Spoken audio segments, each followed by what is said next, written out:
Ralph looks like he's working for a living. Thank you, Larry. This will be brief, but I want to talk very briefly about 3 or 4 things: Bell Laboratories, UCSD, UC, and the world.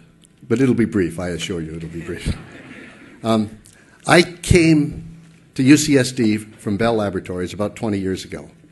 And part of it was the attraction of UCSD because it was really exciting, was and is an exciting place. And part of it was my realization that Bell Laboratories and AT&T was dying. And what I had experienced in 22 years at Bell Laboratories, this extreme stimulation of a research environment that knew no boundaries, was something that I just couldn't watch it die. So it came to UCSD, which in my opinion was and is the most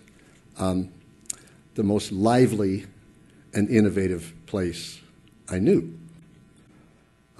So being at UCSD, when the buzz was that Richard Lerner had this, what appeared to be for academics, an off-the-wall idea, Governor Davis grabbed it, ran with it, modified it, dealt with all the politics of it, and Dick Atkinson together, the 3 of them, with John Moores, created these 4 institutes for science and innovation. Well, they're much more than science now, of course. And that's part of the joy. So I had a dream when it was announced that there was going to be a competition for campuses to create a vision of something like this. I had a Bell Labs vision in my head because you are where you were.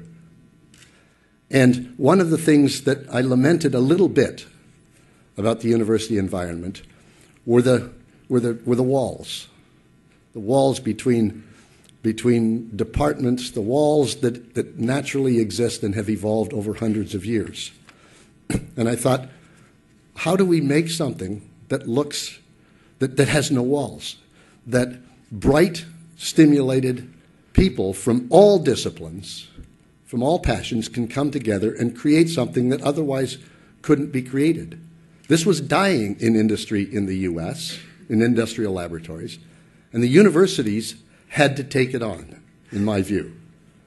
And so that was the creation that Bob Kahn and I laid out and talked Larry into coming here to actually do the legwork.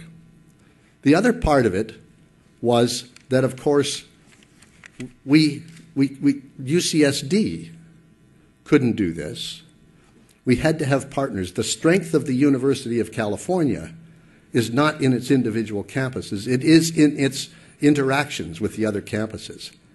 Each of the campuses is great, but if you put them together, 2, 3, 4, 5, and now 10, if you put them together, there's nothing like it in the world. There is nothing. Even with the stresses that we're under today, there is nothing like the University of California in the world.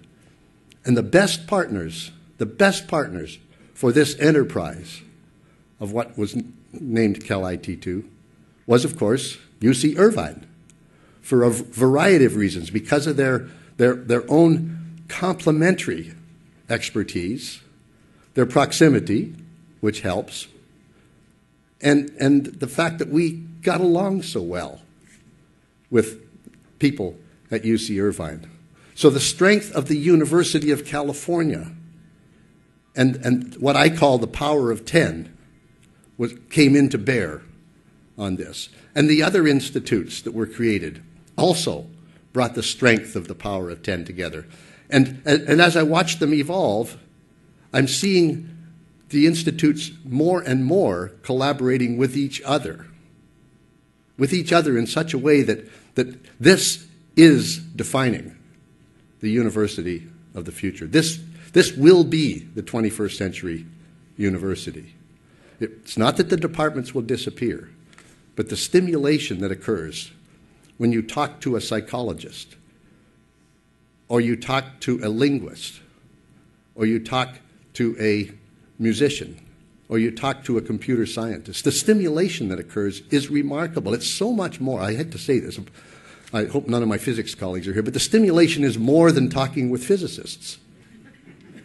It is. It is, because the ideas flow. So the last thing I want to talk about is the world. We live now in a globe where there are no borders. And the strength of UC is even more important for the survival of California. And these institutes, and Calit2, has demonstrated, I think, to everybody who's watching, how this can become an institute of the world. How it can demonstrate how you can address serious global problems to the benefit of the world and to the benefit of our home, of San Diego, of California. We're benefiting from this.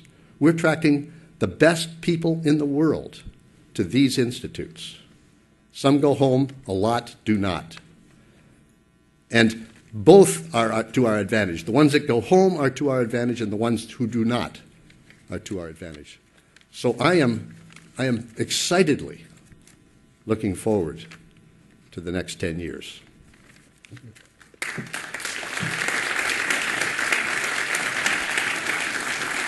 Thank you very much, Bob.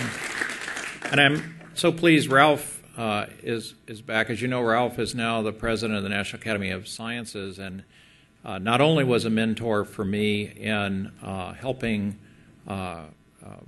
work with the Irvine division that I'll talk more about in a few minutes, but also in the science of climate change. And he continues to be a very critical scientific leader for this country in climate change, as well as carrying out his activities as president. And I have fond memories of many meetings in his office with all the baseball regalia around, talking with Ralph. So Ralph, give us a few words. Thank you, Larry. Before I say anything, I am struck standing by this plaque that will now adorn each of the Institute buildings. And when I visit Calit2, I will stop and look at this plaque every time and thank Gray Davis and his colleagues for what they created. But it reminds me of a funny story as well, which always goes through my head when I see one of these plaques. This story is from our colleague Jack Peltison. He said he always thought that on a cornerstone of a building that named the few most important people who were responsible for creating the entity, there should be an equal list of the 10 people who did the most to prevent it from happening. But in the case of Calit2, I think the original concept was so attractive, and we've heard fabulous descriptions of the concept already this morning from Governor Davis himself. The tape of Henry Samueli captured the concept, in my mind, extremely well. But I can carry on with what Bob Dines just said, because we agreed completely right from the beginning on why the need for this kind of an institute, why it was going to be essential for the future, and why it would succeed. The part that struck me was how quickly we found out that the faculty and staffs and students on the two campuses had a great interest in taking on projects which were larger than any single individual or even a single campus could do. These were projects that would integrate far-out research with potential applications in the interest of agendas that would have impact in business, economics, the social sector, and the public sector. We found that there was a great desire to participate, even when the resources were not available, and that the concept that Governor Davis mentioned and that Irwin Jacobs and Henry Samueli mentioned also, of why they see that there's a need on the business side for contact with students and faculty. We knew that this was good, so it was fun. And yet, all of it sounds a little bit theoretical, but going through Calit2 just a little bit today and reading through the accomplishments and the plans for the future. It's no longer theoretical. Things are happening.